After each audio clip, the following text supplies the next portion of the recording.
নবী বলেছেন অযোগ্য যারা মূর্খ যারা বসবে চেয়ারে, খোদার গজব শুরু। দায়িত্ব কি শুধু দেখে নাও।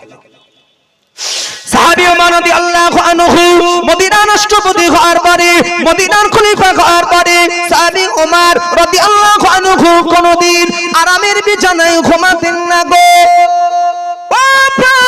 গভীর রাত, নিঝুম রাত, তাহাজ্জুদের রাতে সাহাবী ওমর মদিনার অলিতে গলিতে হাঁটতেন। কেননা আমি ওমর মদিনার রাষ্ট্রপতি, মদিনার খলিফা, আমার রাজত্বকালে কোন একজন ব্যক্তি যদি কষ্টে দিয়ে তার দিনটা কাটে, শুধু তাই নয়, ফোরাত নদীর কোলে একটা কুকুরের বাচ্চাও যদি না খেয়ে মারা যায়, ফোরাত নদীর কোলে একটা কুকুরের বাচ্চাও যদি না খেয়ে মারা যায়, কিয়ামতের ময়দানে আল্লাহর আদালত থেকে রাষ্ট্রপতি ওমর কখনো রেহাই পাবে না। সুবহানাল্লাহ বলুন। আরে স্টারিং আমার হাতে, আমি গাড়ির ড্রাইভার। হ্যাঁ, তাহলে গাড়ি সিধা নিয়ে যাওয়ার দায়িত্ব এটিও ড্রাইভারের। জি, জনগণের কথা বাদ দাও, মানুষের কথা ফেলে দাও। চতুষ্পদ জন্তু একটা কুকুরের বাচ্চা যদি আমার পিওটে না খেয়ে মারা যায়, ওমর হুজুর এই মনে করে তাহাজ্জুদের ওয়াক্তে মদিনার মসজিদে নববী শরীফে বসে কাঁদছেন, না জানি আল্লাহ শাহী দরবারে আমি ওমরকে ধরা পড়তে হবে, তো দায়িত্ব পালন হচ্ছে কি হয় না, পাচ্ছি কি পারি না, এই মনে করে আমি ওমর ভয়েতে কাঁদছি। আরেকটু মহব্বত করে বলুন, আরেকটু মহব্বত করে বলুন। চট করে বলে দেন, বাকি ওয়াজ করছি। ভাই, ড্রাইভারের মাথায় যাত্রীর চিন্তা আছে কি? ব্যাস, থাকলেই যখন, থাকলেই যথেষ্ট, না থাকবে যখন খোদার গজব শুরু হচ্ছে। তো ওয়াজ নাকি?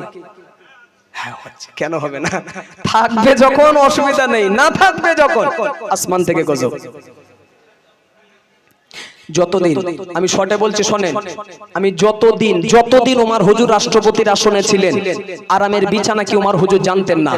না, প্রতিনিয়ত ওয়াক্তটা তাহাজ্জুদের মদিনার অলিতে গলিতে ওমর হুজুর হাঁটতেন। উদ্দেশ্য একটাই, কার কি হালাত। সুবহানাল্লাহ বলুন।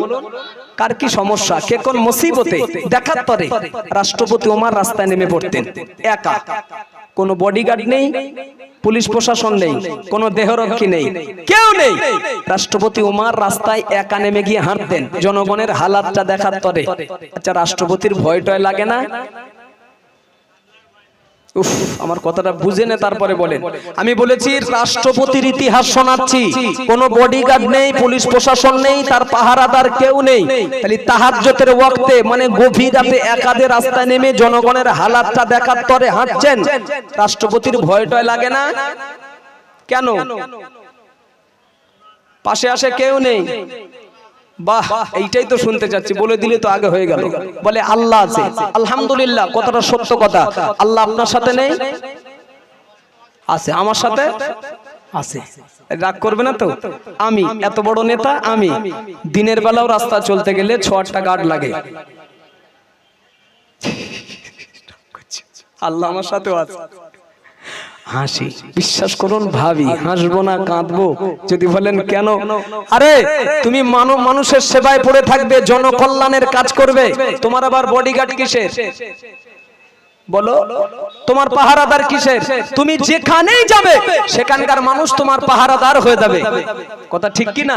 ঠিক কি না? যেহেতু মানব সেবায় পড়ে যারা থাকবে, যেখানে যাবে সেখানকার মানুষ ঘিরে ধরবে, পাহারাদার হয়ে যাবে। মানে জানি এমন ধোনা ধুনে রেখেছি আমি, রাস্তায় যদি একাবার হই আমার খবর আছে। লম্বা বলা হয়ে যাচ্ছে নাকি? খাটো করে দিচ্ছি, ছেড়ে দেন। একদিন ওয়াক্তটা তাহাজ্জুদের, একা হাঁটছে, হাঁটতে হাঁটতে ওমর হুজুরের কানে একটা মহিলার কান্নার আওয়াজ ওমর হুজুর শুনতে পেলেন। করুণ সুরের একটা কান্নার আওয়াজ। থাক, আল্লাহর কাজ আল্লাহ করুক, বান্দার কাজ বান্দা করতে দেন। আমাদেরকে দেখেন, অসন্তুষ্ট হবেন না। সাহাবী ওমর রাদিয়াল্লাহু আনহু টুক টুক টুক টুক টুক টুক টুক টুক করে ওই ব্যক্তিটার ঘরে দরওয়াজার কাছে গেছে গিয়ে সাহাবী ওমর রাদিয়াল্লাহু আনহু সালাম দিলেন, আসসালামু আলাইকুম ইয়া আখালাল বাইত। ঘরে দরওয়াজা খুলে গেল।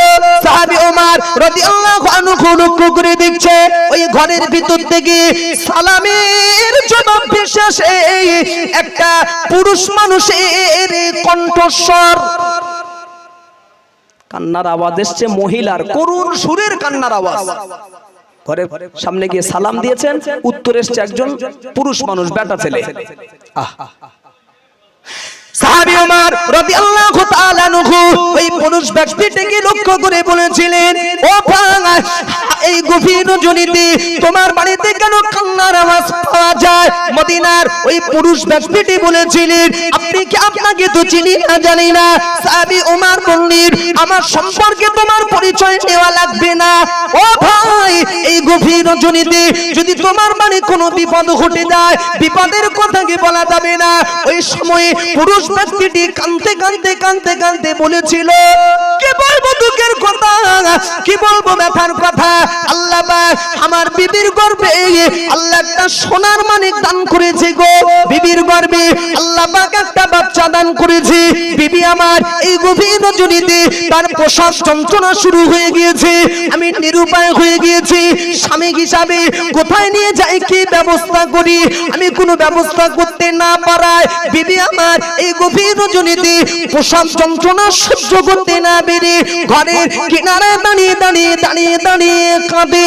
আমার বিবির অত্যন্ত প্রসব যন্ত্রণা শুরু হয়ে গিয়েছে। সাহাবী ওমর রাদিয়াল্লাহু আনহু শোনা মাত্রই ওই ব্যক্তিটিকে লক্ষ্য করে বলেছিলেন, ও ভাই, একটু ধৈর্য কি ধরা যাবে, সবর কি করা যাবে, দেখি আপনার জন্য কি ব্যবস্থা করা যায়। এই কথা বলে সাহাবী ওমর ছুটে ছুটে ছুটে ছুটে ছুটে ছুটে রাষ্ট্রপতি ওমর তার নিজের ওখানে তরবারির সামনে গিয়ে দাঁড়িয়ে সাহাবী ওমর রাষ্ট্রপতি ওমর তার গিন্নিকে লক্ষ্য করে ডাক দিলেন, রাষ্ট্রপতি তার বিবিকে লক্ষ্য করে আওয়াজ দিলেন, ও বিবি, উঠে পড়ো না বিবি, ও বিবি, উঠে পড়ো না বিবি, আমি ওমর আমার রাজত্বকালে আমার একজন পূজারী প্রসব যন্ত্রণায় কষ্ট পাচ্ছে। সাহাবী ওমর বললেন, চলো না বিবি। রাষ্ট্রপতির বিবি বললেন, কেন গো স্বামী? ও বিবি, আমার পূজারীর প্রসব যন্ত্রণা শুরু হয়ে গিয়েছে, আমি ওমর আমার একজন পূজারীর, আর তুমি রাষ্ট্রপতির বিবি হয়ে আরামের বিছানায় যদি ঘুমিয়ে থাকো, আবুতের ময়দানে আল্লাহর আদালত থেকে ওমর কখনো রেহাই পাবে না। চলো না বিবি, চলো না বিবি, আমি ওমর আমার পূজারীর ঘরে থেকে রাষ্ট্রপতির বিবিকে ধাপকির কাজ করতে হবে। আল্লাহ, গাড়ি সিধা যাচ্ছে কি? যাবে, যাচ্ছে তো, আলহামদুলিল্লাহ। আমি যত কথা আপনাকে শোনাবো একের পর এক তথ্য যতটুকু আল্লাহ বলাবেন, গাড়ি সিধা সিধা পশ্চিমে ওমর হুজুর নিয়ে যাবেন, বিন্দু পরিমাণ গাড়ি বেঁকবে না। তার কারণ একটাই, ওমর হুজুর অন্ধ ড্রাইভার নন, চোখওয়ালা গাড়ির ড্রাইভার। সুবহানাল্লাহ। আরেকটু জোরে বলুন, আরেকটু জোরে বলুন। আমার ভাইরা, এই ওয়াজ আমি আর লম্বা করব না, জি ওয়াজ শেষ হয়নি। এই ওয়াজ এখন ঘন্টা 2-4 চলবে, কিন্তু যাব না ওদিকে। তাহলে নেতা কারা হবে, নেতার দায়িত্ব কিভাবে পালন হবে, বলতে বলতে আপাতত এই পর্যন্ত বলেছিলাম। অযোগ্য যারা, মূর্খ যারা বসবে চেয়ারে, এই কথা শুরু করে এই পর্যন্ত এসেছি। বাকি কথা আল্লাহ তৌফিক দিলে পরে আলোচনা হবে। তার আগে খুব মহব্বতে একবার দরুদ শরীফ পড়তে মনটা চাচ্ছে। আল্লাহুম্মা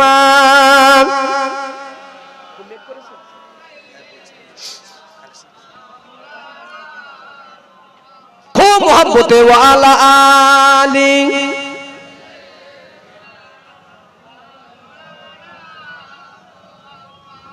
আমার ভাইরা, আপনাদের কষ্ট হচ্ছে না তো? প্রেসার দিচ্ছি না তো? ব্যাস। রাসূলুল্লাহর চাচা ইবনে আব্বাস রাদিয়াল্লাহু আনহু একদিন আমার নবী পাককে লক্ষ্য করে বলছেন, আমার দিকে দেখতে হবে, চলে যাব অল্প সময়ের ভিতরে। জি, ইবনে আব্বাস রাসূলুল্লাহর চাচা একদিন আমার নবী পাককে লক্ষ্য করে বলছেন, জানো বাবা, তুমি যখন ছোট ছিলে, শিশু ছিলে, বাচ্চা ছিলে, আমি তোমার চাচা কোন এক রাতে তোমার দেখার জন্য আমার মনটা অস্থির হয়ে যাচ্ছিল, খুব টানছিল তোমার নূরানি চেহারাটা দেখবো। তবে তুমি বাচ্চা, আমি তোমার চাচা থাকতে পারিনি, কলিজায় টান ধরেছে তোমার চেহারা দেখবো। দৌড়ে গিয়েছি তোমার বাড়িতে রাতের আধারে।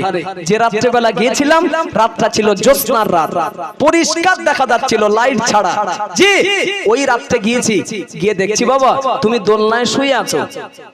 নবীর মান দেখুন, দোলনায় শুয়ে আছো। আমি তোমার চাচা ঘরের আড়ালে দাঁড়িয়ে, কেউ নেই ঘরে, তুমি দোলনায় শুয়ে আছো, জেগেও আছো, লক্ষ্য করে দেখি দোলনার পাশেই তোমার মা ঘুমিয়ে, আর কেউ নেই। মা ঘুমিয়ে আছে ঘরের ভিতরে, পাশেই দোলনায় তুমি জেগে আছো। আমি তোমার চাচা ঘরের আড়ালে দাঁড়িয়ে জ্যোৎস্নার রাতে চামড়ার চোখে দেখছি বাবা তোমার দোলনাটা অটোমেটিক যেন দুলছে। আওয়াজটা মানানসই হয়নি, একটু জোরে বলুন, আর একটু জোরে বলেন। কেউ নেই ঘরে, মা ঘুমিয়ে, ইবনে আব্বাস চাচা চামড়ার চোখে দেখছে অটোমেটিক নবী মুহাম্মদ সাল্লাল্লাহু আলাইহি ওয়াসাল্লামের দোলনাটা যেন দুলছে। বাবা দোলনা তো দুলছে, এটা আমি দেখেছি। দোলনা দুলছে, তুমি খেলছো, বাচ্চারা যেমন খেলে না শিশুবেলায়, তুমিও খেলছো। বাবা খেলা করতে করতে আমি দেখছিলাম হাত নাড়াচাড়া করছিলে। এই হাত নাড়াচাড়া করতে করতে হাতের শাহাদাত আঙ্গুল দুটো যেদিকেই যাচ্ছিল, আমি তোমার চাচা দেখছিলাম আকাশের চাঁদও সেদিকে হেলছিল। আর একটু জোরে হোক। আমার জীবনে বড় আশা, স্বপ্ন, ইচ্ছা বাবা, সেদিনের ব্যাপারটা কি সুযোগ পাইনি, সময় পাইনি। এতদিন পরে সময় সুযোগ যখন হয়েছে বাবা, সেদিনের ব্যাপারটা কি একটু আমাকে বলবে বাবা? কেন দোলনা দুলছিল অটোমেটিক? যদিও দোলনা দোলে, আঙ্গুল যেদিকে যাচ্ছে আকাশের চাঁদও সেদিকে হেলছে। আমি অবাক হচ্ছিলাম, খুব ইচ্ছা বাবা আজকে একটু তোমার বলতে হবে ব্যাপারটা কি। কথা বুঝলেন? চট করে ওয়াজ করছি ভাই। নবীকে যখন ইবনে আব্বাস চাচা জিজ্ঞাসা করছে কথাটা, যে নবীর কাছে জানবে, নবীর বয়স 40 ওভার। কত তাড়াতাড়ি বলুন? 40 ওভার। নবুয়ত প্রাপ্ত হওয়ার পরে জিজ্ঞাসা করছে। তাই এতদিন পরে যে জিজ্ঞাসা করলেন নবীর কাছে, আমার নবী যখন দোলনায়, মানে কত বছর? 1 বছর, 2 বছর, 3 বছর, 4 বছর। তাহলে ওই সময়ের দোলনায় ঘটে যাওয়া ঘটনা 40 বছর বয়সের পরে জিজ্ঞাসা করা হচ্ছে, আমার নবী বলবেন কি করে? ও মুরব্বি